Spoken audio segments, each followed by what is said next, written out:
Hi అండి, welcome back to my channel. Last వీడియోలో 8th class chapter 8.1 exercise అనేది complete చేయడం జరిగింది. ఈ వీడియోలో శాతంలో పెరుగుదల లేదా తగ్గుదల కనుగొనుట. మనం శాతంలో పెరుగుదల లేదా తగ్గుదల ఎక్కడ చూస్తామంటే ప్రకటన వెలపై 25% తగ్గించినప్పుడు, పెట్రోల్ ధరపై 10% పెంచినప్పుడు. సో ఇవి ఏ విధంగా చేయాలంటే మనకి ఇక్కడ ఎగ్జాంపుల్ ఇచ్చారు. సో ఈ ఎగ్జాంపుల్ చేస్తే మనకు ఒక ఐడియా వస్తుంది. సో ఈ ఎగ్జాంపుల్ ప్రాబ్లం చూస్తే క్రిందటి సంవత్సరం ఒక స్కూటర్ వెల 34,000 రూపాయలు. ఈ సంవత్సరం 20% పెంచిన అంటే 20% పెరుగుదల ఉన్న ప్రస్తుత వెల ఎంత అన్నారు. అంటే మనకి అంటే క్రిందటి సంవత్సరం 34,000 ఉన్నది, దీని మీద 20% పెంచారు. 20% పెంచితే ప్రస్తుత వెల ఎంత అని అడిగారు. మనకి ఇక్కడ పెరుగుదల శాతం తగ్గుదల శాతం కనుక్కోవాలంటే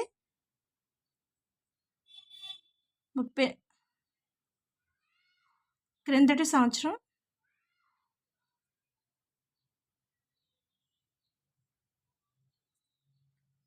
స్కూటర్ వెల ఎంత ఇచ్చారు, మనకి 34,000 రూపాయలు ఇచ్చారు. పెరుగుదల శాతం ఎంత ఇచ్చారు, మనకి 20% ఇచ్చారు. పెరుగుదల శాతం ఈక్వల్ టు 20% ఇచ్చారు. సో పెరుగుదల శాతం ఇచ్చారు కాబట్టి మనకి పెరుగుదల శాతం అంటే 34,000 రూపాయలకి 20% పెరుగుదల అంటే ప్రస్తుత వెల ఎంత అని అడిగినప్పుడు ఎంత శాతానికి, మనం 100%కి 34,000 కదా, 100% ఈక్వల్ టు 34,000 అయితే 20%కి ఎంత అవుతుంది, పెరుగుతుంది. ఎందుకంటే పెరుగుదల శాతం కాబట్టి పెరుగుతుంది. సో ఇది ఎంత అవుతుంది, పెరుగుదల శాతం, మనకి పెరుగుదల శాతం అన్నారు కాబట్టి 100 + 20 యాడ్ చేస్తే మనకి 120%కి కట్టాలి. ఇప్పుడు అంటే 120/100 × 34,000 రూపాయలు. ఈ 2 జీరోస్ క్యాన్సిల్ అవుతాయి. 120 × 340, 12 × 34 చేస్తే 4 12 48, 3 12 36, 8 10. సో ఎంత వచ్చింది మనకి, ఈ 2 జీరోస్ వేసుకోవాలి కదా, ఈ 2 జీరోస్ వేసుకుంటే మనకి 40,800 వచ్చింది. సో ఎంత పెరిగింది అంటే మనకి 40,800లో నుంచి 34,000 రూపాయలు తీసేస్తే మనకి ఎంత పెరిగింది అనేది వస్తుంది. 8 - 0 అంటే 8, 10 - 4 అంటే 6, అంటే 6,800 అనేది పెరిగింది. అంటే 20%లో పెరుగుదల ఎంత పెరిగింది, మనకి అమౌంట్ పరంగా అయితే 6,800 రూపాయలు పెరిగింది. శాతం అయితే 20% పెరిగింది. సో ఈ విధంగా ఫైండ్ అవుట్ చేసుకోవాలి. లేదా తగ్గుదల శాతం అన్నారు, ఇది పెరుగుదల శాతం. అలా కాకుండా తగ్గుదల శాతం 20 అన్నారు. అప్పుడు ఏమవుతుంది, 100 - 20 చేస్తాం, ఎంత వస్తుంది, 80% వస్తుంది. సో 80%కి కట్టాలంటే 80/100 × 34,000. ఈ 2 జీరోస్ క్యాన్సిల్ అవుతాయి. 8 × 34, 432, 3 ఉంది, 324, 27 అంటే ఎంత,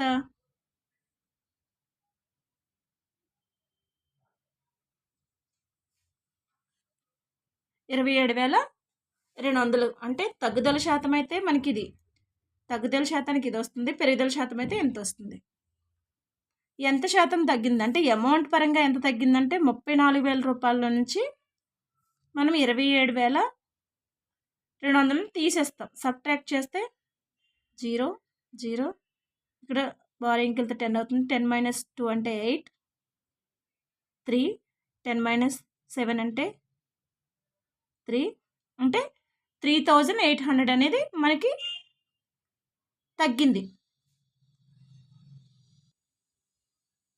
ఇది తగ్గుదల అడిగినప్పుడు ఈ విధంగా చేసుకొస్తాం. లేదు పెరుగుదల అడిగితే ఈ విధంగా చేయాలి. సో ఈ విధంగా మనం తగ్గుదల ఇచ్చినా పెరుగుదల ఇచ్చినా ఈ విధంగా చేస్తాం. సో ఈ పెరుగుదల ఇచ్చినప్పుడు మనకి ఎంత పెరిగింది, 6,800 పెరిగింది. అంటే 34,000 రూపాయలు ఉన్నది, క్రిందటి సంవత్సరం స్కూటర్ వెల 34,000 ఉన్నది, ప్రజెంట్ ఎంత అయింది, 40,000. అంటే ఈ సంవత్సరం ఏమైంది, 20% పెరిగింది కాబట్టి 40,800 అయింది. సో ఎంత పెరిగిందంటే మనకి అమౌంట్ పరంగా అయితే 6,800 పెరిగింది. అదేవిధంగా తగ్గుదల శాతం అడిగితే మనకి ఎంత 3,800 తగ్గింది. సో అమౌంట్ ఎంత పడింది 27,200. ఈ విధంగా పెరుగుదల తగ్గుదల శాతాలను కనుక్కుంటాం. నెక్స్ట్ రుసుము లేదా డిస్కౌంట్ కనుగొనుట. వస్తువు ప్రకటన వెలపై ఇచ్చు తగ్గింపును రుసుము అంటారు. ఒక వస్తువు ప్రకటన వెలపై ఇచ్చు తగ్గింపును రుసుము అంటారు. రుసుము ఈక్వల్ టు ప్రకటన వెల మైనస్ అమ్మకపు వెల. రుసుమును ప్రకటన వెలపై లెక్కిస్తారు, కావున ప్రకటన వెలను ఆధారంగా తీసుకోవాలి. రుసుము అనేది ప్రకటన వెలపై లెక్కిస్తారు, సో ప్రకటన వెలనే మనం మెయిన్గా తీసుకోవాలి. రుసుము శాతమును ఇచ్చినప్పుడు కూడా రుసుమును కనుగొనవచ్చు. రుసుము శాతం ఇచ్చినప్పుడు రుసుమును కనుక్కోవచ్చు. ఎగ్జాంపుల్ ప్రాబ్లం ఒకటి చూద్దాం. ఒక వస్తువు ప్రకటన వెల 840 రూపాయలు అయితే మరియు అమ్మకపు వెల 714 రూపాయలు అయినా రుసుము ఎంత, రుసుము శాతం ఎంత అని అడిగారు. మనకి ఇక్కడ ప్రాబ్లంలో ఇచ్చినవి రాసుకుంటే ఫస్ట్ ప్రకటన వెల ఈక్వల్ టు 840, అమ్మకపు వెల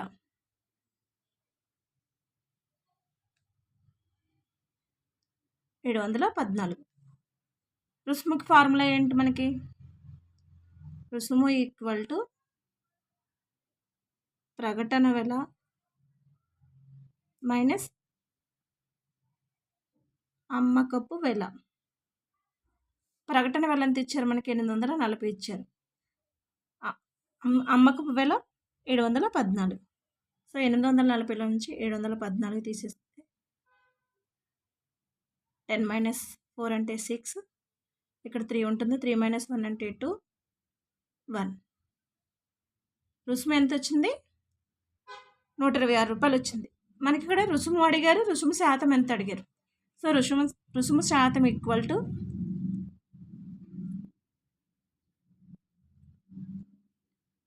126/100 ఇంటూ 126/840 ఇంటూ 100. సో ఎందుకని రుసుము శాతం అడిగారు కాబట్టి రుసుము బై ప్రకటన వెల ఇంటూ 100% కదా. సో దీన్ని సింప్లిఫై చేస్తే ఇక్కడ 0 క్యాన్సిల్ అవుతుంది, ఇందులో 2 టేబుల్, ఇందులో 5 టైమ్స్ క్యాన్సిల్ అవుతుంది, ఇందులో 42 టైమ్స్, మళ్ళీ ఇందులో 6 టేబుల్ క్యాన్సిల్ అవుతుంది, ఇందులో 7 టైమ్స్, ఇందులో 2 6 12 21, మళ్ళీ 7 అనేది ఇందులో 3 టైమ్స్ క్యాన్సిల్ అవుతుంది. 3 5 ఎంత? 15%. రుసుము శాతం ఎంత వచ్చింది? 15%. రుసుము ఎంత వచ్చింది? 126. సో మనకి ప్రకటన వెల ఇచ్చి అమ్మకపు వెల ఇచ్చినప్పుడు రుసుము కట్టవచ్చు, రుసుము శాతం కూడా కట్టవచ్చు. Next fourth example problem. ఒక గౌను పట్టీ వెల 220 రూపాయలుగా ప్రకటించి దానిపై 20% రుసుము ప్రకటించారు. రుసుము మరియు అమ్మకపు వెల కనుగొనండి అన్నారు. 20% రుసుము అంటే మనకి డిస్కౌంట్ ఎంత ఇచ్చినట్టు? 20% అంటే తగ్గింపు. ఒక గౌను పట్టీ వెల 20% తగ్గింపు కింద తీసుకునైనా మనం ఈ ప్రాబ్లం చేయొచ్చు. ఫస్ట్ పట్టీ వెలన్నా ప్రకటన వెలన్నా ఒకటే.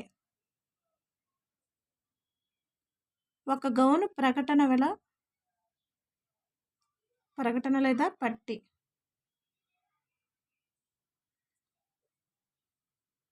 వెల ఎంత? 220 రూపాయలు. రుసుము శాతం ఎంత? రుసుము శాతం 20%. ఇచ్చినప్పుడు మనం రుసుమును ఫైండ్ అవుట్ చేయొచ్చు కదా. రుసుము ఈక్వల్ టు 20/100 ఇంటూ 220. ఈ 0 క్యాన్సిల్ అవుతుంది, ఈ 0 క్యాన్సిల్ అవుతే ఎంత వచ్చింది మనకి? 44 వచ్చింది. సో రుసుము వచ్చింది, ఆల్రెడీ ప్రకటన వెల ఉంది, అప్పుడు అమ్మకం వెలని ఈజీగా ఫైండ్ అవుట్ చేయొచ్చు. ఫార్ములా ఏంటి? రుసుము ఈక్వల్ టు ప్రకటన వెల మైనస్ అమ్మకపు వెల.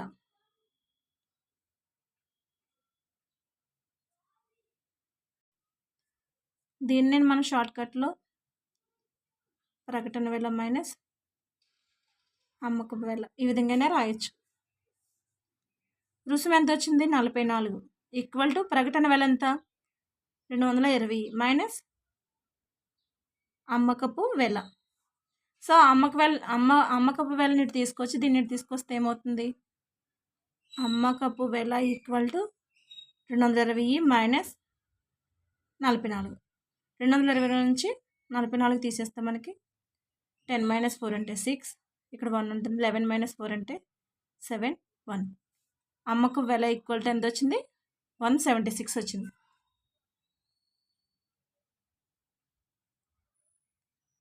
లేదు వేరే మెథడ్లో చేయాలన్నా మనకి డిస్కౌంట్ అంటే తగ్గింపు కదా, మనకి డిస్కౌంట్ అంటే తగ్గింపు ఎంత? 20% కదా. ఎంతకి? 220 రూపాయలకి 20% తగ్గింపు అంటే ఇది ఏమవుతుంది? తగ్గింపు శాతం అంటే 100%లోంచి 20% తీసేస్తాం మనం. ఎంత వస్తుంది? 80% వస్తుంది. సో 80/100 ఇంటూ 220 చేస్తాం. ఈ 0 క్యాన్సిల్, ఈ 0 క్యాన్సిల్ అయితే మనకి 8 ఇంటూ 22 ఈక్వల్ టు 8 16, 8 16 1 17. ఈ విధంగా చేసినా మనకి ప్రాబ్లం వస్తుంది. Thank you. ఈ వీడియో కనుక మీకు నచ్చితే లైక్ చేసి సబ్స్క్రైబ్ చేయండి. ఈ వీడియోలో ఓన్లీ ఎగ్జాంపుల్ ప్రాబ్లమ్స్ వరకు కొన్ని ఎగ్జాంపుల్ ప్రాబ్లమ్స్ చేయడం జరిగింది. ఎందుకంటే ఎగ్జాంపుల్ ప్రాబ్లమ్స్ చేస్తే మనకి ఎక్సర్సైజ్ ప్రాబ్లమ్స్ చేసినప్పుడు చాలా ఈజీ అవుతుంది కాబట్టి ఎగ్జాంపుల్ ప్రాబ్లమ్స్ కూడా వదలకుండా ప్రాక్టీస్ చేయాలి. Thank you.